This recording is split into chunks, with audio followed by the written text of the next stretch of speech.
Okay, so today we're gonna have mostly a theory class. So today we're gonna cover mainly like a lot of security concepts. We're gonna take a look into let's say the most commonly deployed attacks across the internet. So what are the attacks you can expect to be hit to? Of course, as you're going to see in the CCNA class, they don't really touch base with the current, let's say, attacks, with the modern attacks, which are called the advanced persistent attacks. But we're going to mention those as well. And then we're going to see, of course, for which of those kinds of attacks, what are the tools, what are the mitigation options we can use in order to defend and secure the network as much as needed, to call it that way, because as you're going to see, first of all, there is no 100% security to begin with, and in certain cases it doesn't even make sense to secure certain regions of the network, even if those are vulnerable. So in general, you're not going to go ahead and secure the network just because it is good to be secured.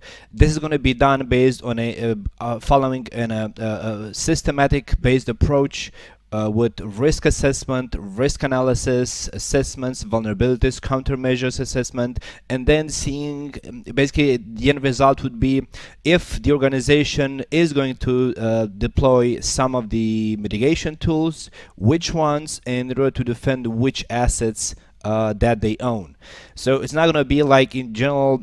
Like, for example, if you want to deploy a solution, a firewall solution, it depends which firewall you pick up, because it depends what do you want to secure with the firewall, and of course which assets do you want to secure, because you're not going to deploy the firewall in all over the places in the whole network. You're going to deploy the firewall in specific regions with specific scopes in order to protect specific assets that you own in there.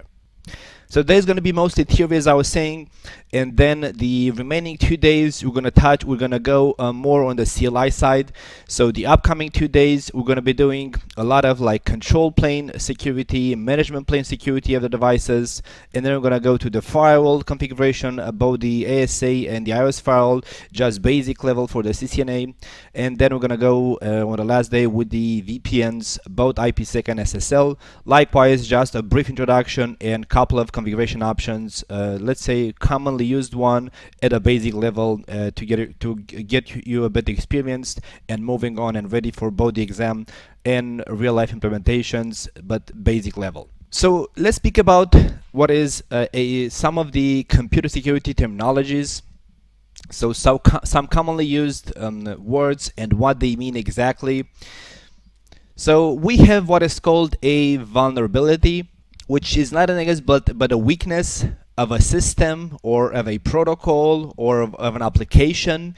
So a weakness is it's a generic term which applies to, let's say, many components of the network. So it can be a software weaknesses. It can be for example, as the slides are showing up, a physical environment weaknesses. For example, one of the use cases I remember back a couple of years ago, that a data center was designed with a built-in weakness, a built-in vulnerability, that, for example, the main power commuter of the entire data center was next attached to basically the door opening the door opening commutator. So basically, whoever wanted to actually open the door or close the door could accidentally actually power off the entire data center.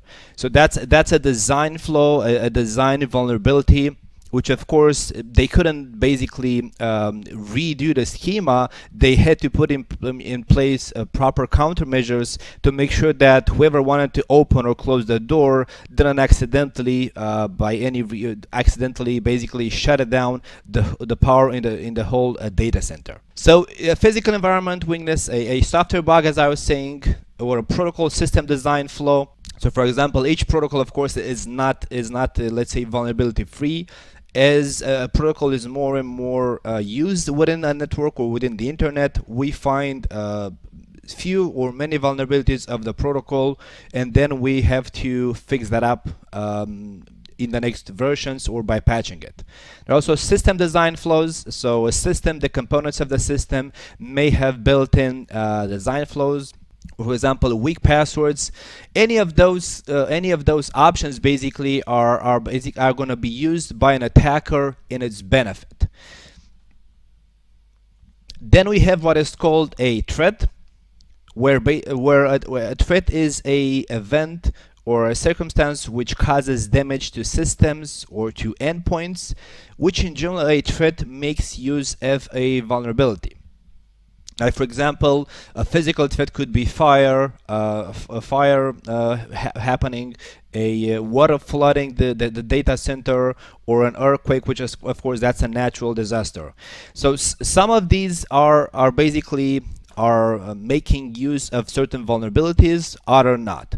Like for example, an earthquake, there's nothing you can do about it. It's not a vulnerability of that you can take into account. It's something that is just going to happen. So the only thing you can do about earthquakes is make sure you don't put your data center or your networking devices in regions that are susceptible to often earthquakes in there.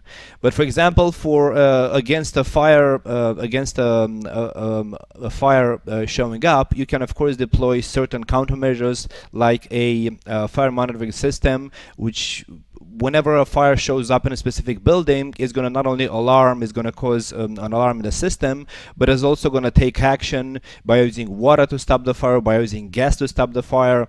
But either way, basically the fire example actually exploits a vulnerability, because basically it was in that in that region of the network, in that specific location, the heat was high enough, so the air was heating, or for example, people were allowed to come in with I don't know, smoking, or people are allowed to come in that location with power lighters. So those kind of things. So those are all vulnerabilities which can be exploited. But otherwise, an earthquake showing up, it's not a vulnerability that it's exploitable. It's just a natural thing that can happen, a disaster in there. Other kind of threats can be malicious codes, like when we're going to speak in detail about what is a virus, a Trojan, a malware. So it is a specially crafted code, and you can see the code like an application. So it's like an executable, more or less, which can run on a specific endpoint or a specific system, and basically could optionally reprogram that specific application or that specific system to behave in in another way. And of course, also the malicious code is gonna exploit a specific vulnerability. Either, for example, it can be like when you get a malware from a browser, the reason you got that malware is either because of the browser vulnerability, which was a well-known browser vulnerability, and the attacker took note of that, or because you as a user were given full privileges on that computer, on that device, and you had full administrative access on that device, which means the code that the attacker launched on your computer was using your own credentials. So otherwise, if you would have been a regular user with no administrative access rights, then that code could not have been executed. So also code makes use of different types of vulnerabilities, system, user rights, so it can be many of those. Other type of threats can be phishing, social engineering, which we'll speak in greater detail in a couple. But you got to point what a threat is. In general, it is a event, an act, or a circumstance when somebody takes an action and by making use of a vulnerability ends up obtaining something, which usually is control of a system, control of a network, or can leak sensitive data out of the network. Then we have what is called an exploit, which is the mechanism or tool used to take advantage of a vulnerability. So in order to compromise the security of a system or of an endpoint, we have to make use of what is called the exploit, which can show up in different variations. It can be a sequence of commands. So for example, let's say an exploit for a network device. So it can happen that if you put in let's take a networking router, for example.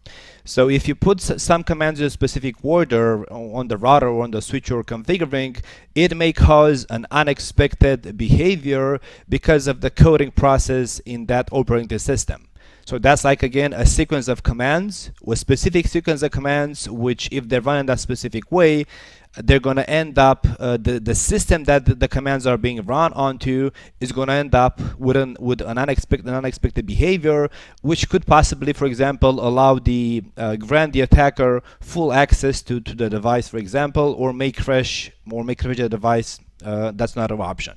Or it can be, in general, it's actually a sequence of commands within a piece of software or chunk of data, which basically that means it's again a malicious code. So an exploit is in general a malicious code, which is a code which is of course means there are specific programming commands and lines within that code, and that code makes use of specific vulnerabilities within applications, systems, or protocols. And then we have what is called risk. Well, the risk is the probability of an event or a threat to happen to your systems or to your assets. As we're going to see, the securities cannot be completely mitigated, and that's going to be for a couple of reasons. First of all, and probably most important, is because the investment required to secure a network close to 100%, let's say, or close to 90-something%, is the cost to implement that, and to not only implement but also to monitor, adapt, and constantly change let's say the architecture, is going to outweigh the value of what you're trying to protect. So in general, in network security, you're always going to go and build in some countermeasures, some specific tools or technologies to defend your network, only in the case of what you put in there, like let's say the investments required to implement that technology is way less than the value of what you're trying to protect. Because otherwise it doesn't make sense. Like, for example, if you're trying to protect, let's say, a computer, and that computer has some data which is estimated to value, doesn't matter, $5 million, for example. But in order to, and you have done a detailed analysis of that asset which you're trying to protect, in order to protect it from a couple of, let's say, threats, you end up with a cost of $7 million. So it doesn't make sense to invest $7 million in order to protect a $5 million assets or value. In case this makes sense only in a case where you're being forced to do that by regulations. You have to put specific tools, specific solutions in specific regions of the network. But otherwise, nobody is going to end up paying $7 million to protect a $5 million asset.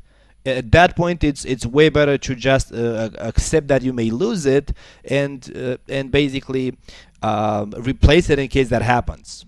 So the security risk, as I was saying, it cannot be completely mitigated, and in some cases you're going to end up not mitigating it at all. The risk, we're going to speak in more detail in a couple. And the remaining risk after the specific asset or network is being secured, defended, remaining risk is called residual risk or accepted risk. So as I was saying, in whatever you do, assuming you're going to go ahead, based on an analysis that you're going to go ahead and secure a specific portion or specific asset, you're going to secure that asset up to X% out of 100.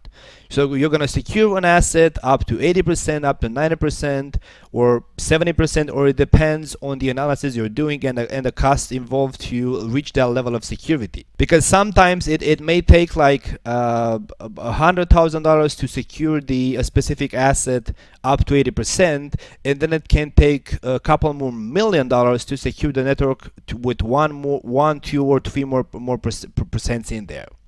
So you're going to end up doing a very cost-effective calculations to make sure that whatever you put in to secure and minimize the risk is gonna end up being less from the investment point of view, as opposed to what that asset values for you or for your organization.